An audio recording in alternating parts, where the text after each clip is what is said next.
Today there are more than 1.5 billion Muslims living across the globe, with Muslim-majority countries spreading from Morocco to Indonesia.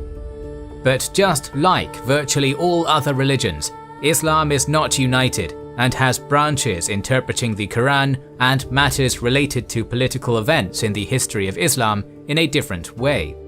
The two main denominations of Islam are Sunnism and Shiism, with Sunnis making up 85 to 90% of the Muslim population. But how did the split in the Muslim world happen? In today's video we're going to talk about the schism in Islam, the emergence of Sunni and Shia Islam, and the effects it had on the Caliphate and beyond. Being on the internet is like walking a tightrope. We want as much content and as many services available to us as possible, but we need to keep our data and identity private. The sponsor of this video, NordVPN, is perfect for both sides of this equation. It's easy to use, and with one click you can connect to more than 5,400 servers in 59 countries on Windows, Android, iOS, macOS, Linux and more. NordVPN is also the fastest VPN provider out there.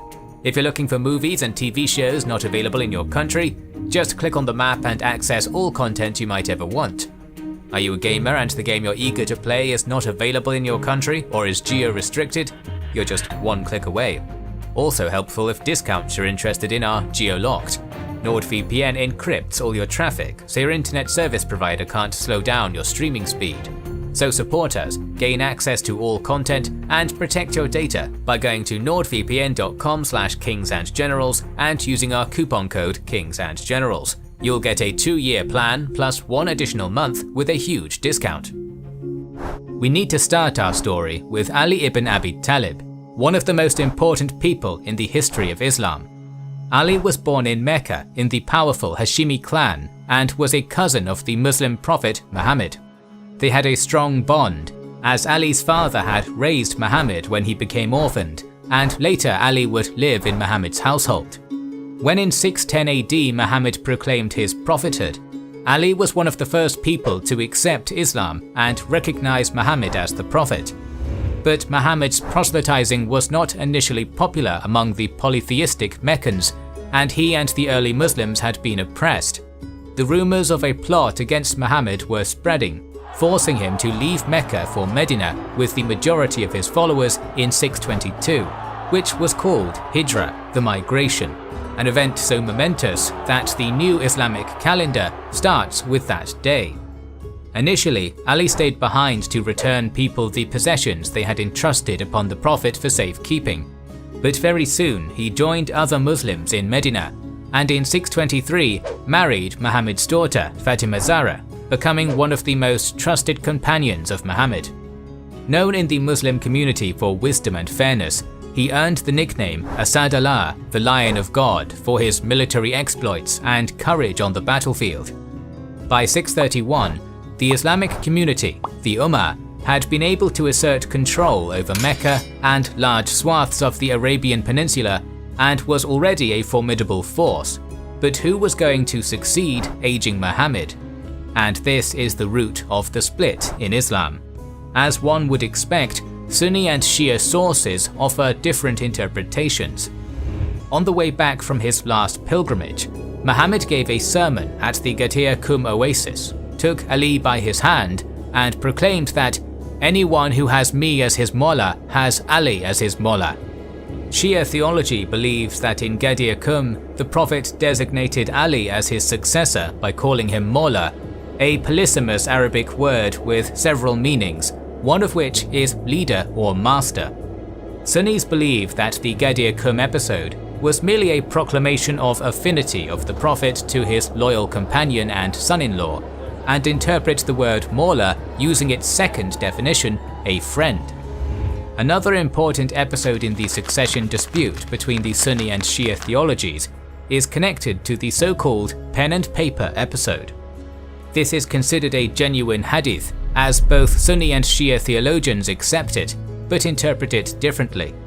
In Islam, a hadith is a story on the life of Muhammad with religious and legal messages for the Muslim community, and according to this one, a few days before his death, Muhammad asked his companions to bring him pen and paper so that he could write a statement in order to prevent the Ummah from going astray after his death. But one of Muhammad's closest companions, Umar, said, "The Prophet is seriously ill, and we have got Allah's book with us, and that is sufficient for us." This led to a loud dispute in the room in the presence of Muhammad, who got unhappy and called everyone to leave. It is still unclear what the Prophet wanted to write. Shias claim that he intended to designate Ali as his successor, but there's no way to determine this. According to Sunnis, the Prophet did not explicitly designate a successor and left it for the Islamic community to decide. There are other events which Sunnis and Shia base their claims on regarding the succession, but in short, following Muhammad's death in 632, the Ummah did not have a consensus on a new leader. While Ali took charge of the arrangements of the funeral, a meeting to decide the successor took place in Medina. Ali and two other prominent companions of the Prophet, Abu Bakr and Umar, were not present, and deliberations took place without them. In fact, the majority of those present were the Muslims residing in Medina, who welcomed Muhammad or were converted later, while very few of those who went on a hijrah from Mecca to Medina with Muhammad were there. Abu Bakr and Umar rushed to the meeting and took charge of the process in Ali's absence. The former was one of the first converts to Islam, Muhammad's father-in-law through his daughter Aisha. Deeply respected by modern Sunnis, he was very rich and contributed a lot to the cause of Islam and was arguably one of the main contenders for leadership. Umar was also a close companion of Muhammad, also his father-in-law through his daughter Hafsa, known for his zealous protection of the Prophet. He is known as a just, intelligent and wise person in the Sunni tradition. After a heated debate, Umar was able to persuade those present to choose Abu Bakr as the successor, the Caliph, a ruler of the Muslim Ummah. Ali was later presented with the fact of succession and, along with a number of other companions, initially refused to accept the decision as it was taken without him, while he was one of the strongest candidates. Umar embarked on the process of persuading or forcing the companions to offer fealty to Abu Bakr. He personally came to Ali's house to persuade him. The events which followed have been the subject of much dispute, as the Sunnis believe that Umar was able to peacefully persuade Ali to recognize Abu Bakr's caliphate. According to Shia sources, Umar forced Ali to concede by breaking into the house and slamming the door, which broke Ali's wife Fatima Zahra's ribs, eventually leading to the miscarriage of their child. Ali himself was tied with a rope to force his allegiance. It is impossible to verify what really happened, but eventually Ali accepted Abu Bakr and his successor Umar as caliphs and retired from public life. He was often consulted in matters of state. Ali accepted the selection of Umar as caliph and even gave one of his daughters, Kulthum, to him in marriage. After the death of Umar in 644, Ali was considered for the position, but eventually another companion of Muhammad, Uthman of the Banu Umayyah clan, became the new caliph. Again, Ali recognized the new caliph, but very soon discontent in the caliphate grew. Again, the sources do not agree on the reasons, but many claimed that Uthman's nepotism and leniency towards tribal rivalries were the cause of the opposition against him. Rebels offered to support Ali as an alternative to Uthman, but Ali refused and even sent his sons, Hassan and Hussein, to protect Uthman's house, where eventually, despite all the protection, Uthman was assassinated by rebels from Egypt in 656. Finally, Ali's turn to become a caliph came, and he became the fourth and last of the Rashidun caliphs. But his election was not smooth, and he became a caliph amidst very tumultuous times. The Prophet's wife Aisha and Uthman's relatives from the Banu Umayyah clan, including the governor of Syria Muawiyah, demanded that Ali punish the plotters of Uthman's death, but since some of them were Ali's supporters, the new caliph rejected this, and soon the first Muslim civil war, called Fitna, started. In December 656, Ali's army defeated the rebels at the Battle of Camel near Basra, but Muawiyah still refused to accept Ali as a new caliph, and the anti-Ali opposition gathered around him. Ali was willing to not repeat Uthman's mistakes and carried out measures to centralize the caliphate and decrease the power of governors. the two men assembled their armies and confronted each other at Siffin on the Euphrates in 657. Neither side was keen to commit to a major battle, but after 3 months of occasional skirmishes, when serious fighting finally broke out, Muawiyah's followers called for an arbitration, apparently riding out with copies of the Quran on their lances to bring the conflict to a stop. Ali was forced to agree, but some of his followers objected and abandoned him. They became known as the Kharijis, from the Arabic verb kharaja, to leave, because they left Ali's army. According to the arbitration, which took place at Adrur in 658 or 659, it was ruled that both Ali and Muawiyah should relinquish their claims, and the Muslim Ummah should have a chance to choose their own ruler. Ali rejected this ruling, and the stalemate continued as Muawiyah's supporters proclaimed him a caliph in Damascus in 660. The following year, Ali was assassinated by the Kharijis while praying in the mosque at Kufa. Ali's son Hassan was proclaimed a new caliph in Kufa, which became the capital during Ali's short reign. But Muawiyah had a far stronger army. Thus Hassan stepped down as a caliph in order to avoid further bloodshed, and a treaty between the sides was signed. According to the treaty, Hassan accepted Muawiyah as a caliph under the condition that he would act in accordance with Islam. Muawiyah would not appoint a successor, and a new caliph should be elected by the Electoral Council, Shura. Muawiyah would abandon cursing Ali and persecuting Ali's family and supporters. But Muawiyah would not stay true to his pledges, and towards the end of his reign, he designated his son Yazid as a successor. This would be breaking off the tradition of the Islamic Caliphate as a state, which elected its leader through consultation or election, to a monarchy. Muawiyah summoned the Shura in Damascus, the new capital of the Caliphate, and through persuasion and bribery was able to secure support for Yazid. This development caused significant opposition in different quarters, and this opposition started gathering around Muhammad's grandson and Ali's son Hussein, who replaced Hassan, who passed away in 670, as the leader. Despite the opposition, Muawiyah was able to secure the support of Mecca and Medina for Yazid. Ali's capital Kufa was the potential stronghold of the opposition, and the death of Muawiyah in 680 put events which would further divide the Islamic world into action. Following Muawiyah's death, Yazid became the new caliph and immediately demanded allegiance of Hussein. Yazid's envoy could not persuade Hussein to do this and was afraid of killing him, since Hussein was the Prophet's grandson. Around the same time, the people of the city of Kufa started sending letters to Hussein informing him about their opposition to the Umayyad rule, their support for him, and intention to remove Yazid from power and install him instead. The Kufans sided with Ali during the first fitna, continued to support his family by backing Hassan, and were unhappy when he abdicated in favor of Muawiyah. Hussein accepted this call and sent his cousin Muslim ibn Aqil to Kufa to assess the situation and gather support. Initially, Muslim ibn Aqil was very successful, and he informed Hussein of his progress. Yazid was forced to change the governor of Kufa to defeat the opposition in the city, and the new governor succeeded in doing just that.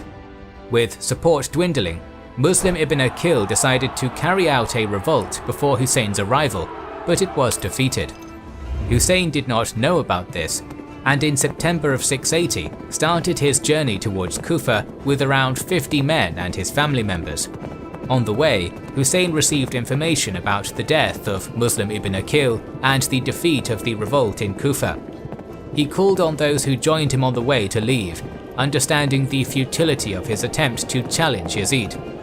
Very soon Yazid's forces confronted Hussein, and an envoy of Kufa's new governor told Hussein to come with him or turn back and go anywhere but Medina. Hussein refused and continued on his path with the envoy's forces accompanying him. On the 2nd of October, Hussein reached Karbala and set camp there. On the following day, Yazid sent an additional 4,000 men to confront Hussein. The Umayyad army had orders to prevent Hussein's men from accessing the Euphrates River in order to force them to concede due to lack of water. But 3 days later, Hussein's group was able to access water, creating a stalemate. For over a week, Yazid's officials had tried to persuade Hussein to accept his fate and pledge allegiance to Yazid, since they understood the consequences of attacking the Prophet's grandson. Ultimately, Hussein refused the offers of Yazid, and on the 10th of October, the Umayyad army approached Hussein's camp and both sides took their battle positions. Hussein's companions fought valiantly, but the forces were extremely uneven. He and his men were massacred.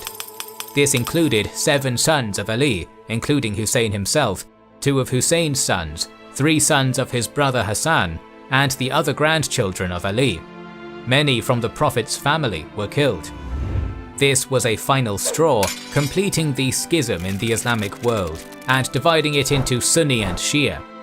The process, which started with the dispute over succession to Muhammad and continued with the killing of Ali and Hussein, caused the split of Islam, with Shi'at Ali, Ali's party, first becoming a political movement within Islam and later transforming into a branch of Islam, offering alternative interpretation of the Quran and Hadiths, its own view on Islamic jurisprudence, on state and some religious practices, venerating the people of the house, al-Bayt, Muhammad's direct descendants, as his righteous successors.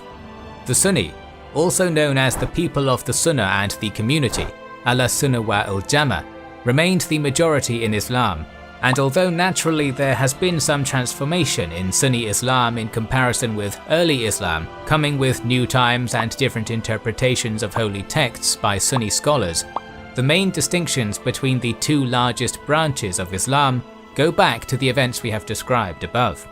And while Sunni theology respects the al-Bayt as well, it rejects the premise that the Islamic Ummah should be ruled by the al-Bayt. The killing of Ali, the massacre of Hussein, his family members and companions, strengthened the sense of injustice against the Prophet's family among the Shia Muslims, and turned martyrdom into one of its main pillars. Ali's martyrdom during the prayer, Hussein's martyrdom during the struggle against the perceived tyrant and usurper, turned into a powerful symbol of Shia Islam. The first month of the Muslim calendar, Muharram, is the annual period of mourning for the Shia Muslims, with the 10th of Muharram, known as Ashura, the day of the Battle of Karbala, becoming the peak day of mourning ceremonies. Millions of devoted Shias make the Arba'in pilgrimage on foot to the holy shrine of Imam Hussein in Karbala every year. The Shia defeat in the Battle of Karbala did not stop the supporters of the al-Bayt from opposing the existing state of affairs in the Islamic world. Dissenters to the existing state of affairs in Islam would take up the flag of the party of Ali and challenge the rule of the Caliphate. Numerous powerful states and dynasties, such as the Fatimids, Buyyids, Nizaris, Safavids, and others, emerged throughout the Islamic world, armed with the powerful idea of Shia Islam. In our episode on the Hashashins, link to which is in the description and pinned comment, you can learn about some of the events that followed the Muslim schism. And we're planning more episodes on the topic, so make sure you are subscribed and have pressed the bell button to see the next video in the series. Please consider liking, commenting and sharing, it helps immensely. Our videos would be impossible without our kind patrons and YouTube channel members, whose ranks you can join via the links in the description, to know our schedule, get early access to our videos, access our Discord, and much more. This is the Kings and Generals channel, and we will catch you on the next one.